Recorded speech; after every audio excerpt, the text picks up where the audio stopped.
Hi, Edwin Mayatolo here. Today I just really wanted us to talk about vision. Really, to me, vision is like a plant, right? Um, when you have a plant, right, if you don't take care of it, it dies. So the same is a vision.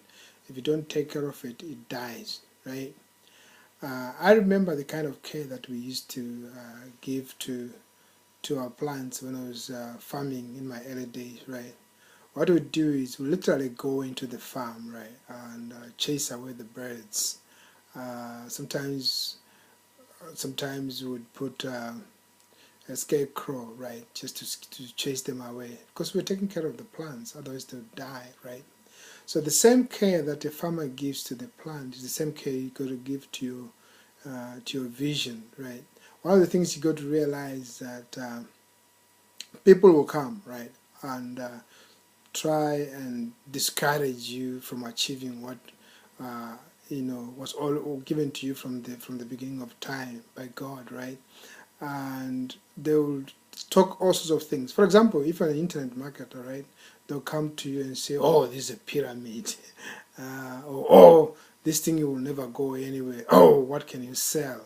You know, none of your family members has ever done something like this, right? Just to discourage you, right? So what do you do when they do that? You fight on and you fight on, right? It tells me, actually, it reminds me of a story, a story about that my mom told me, and it's really about me, right? My mom tells me when I was about 2 years old, right, that she had to take me to a clinic far away, and there was this particular day, right, the way I just was like losing my breath, right? But then she tells me that during that time I would fight on and try to grab on life and try to keep the breath in my chest, right? The funny thing about this story is that she tells me this story. She used to tell me like early in the morning, later on in the morning, then in lunchtime, and then the afternoon, and in the evening. Until that story really was really scary. I don't know how you can relate with me, right? How you would feel if somebody is telling you a story like that, right? They keep on telling the story. They don't even they don't even ask permission. They just tell you the story. So it used to be really, really scary and make me squirm and make me feel very uncomfortable, make me feel like crying, right? But it was later on in life that I actually understood really the meaning of what she was doing, although she didn't know what she was doing, right? The real meaning was that she was teaching me a lesson that, you got to fight for that which belongs to you.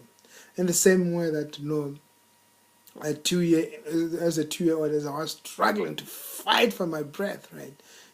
The real lesson she taught me there was that I got to fight for what belongs to me, right? So uh, that's exactly how you should treat your vision. You got to fight for it. People will tear, especially when it's new and you're a newbie just coming in. They will tear it apart, right? Everybody will say anything they want to say just to pull you down, right? But what you need to do is to fight on, right? See, because when you fight on, there's always a breakthrough. They say actually in science that every time you resist failure, every time you push on whatever you want, there's a breakthrough even within your brain cells, right? You begin to reach to another stage. And then once you've reached the other stage, there'll be another blockage, and you've got to fight through until you get to the next one. So really be encouraged in your vision.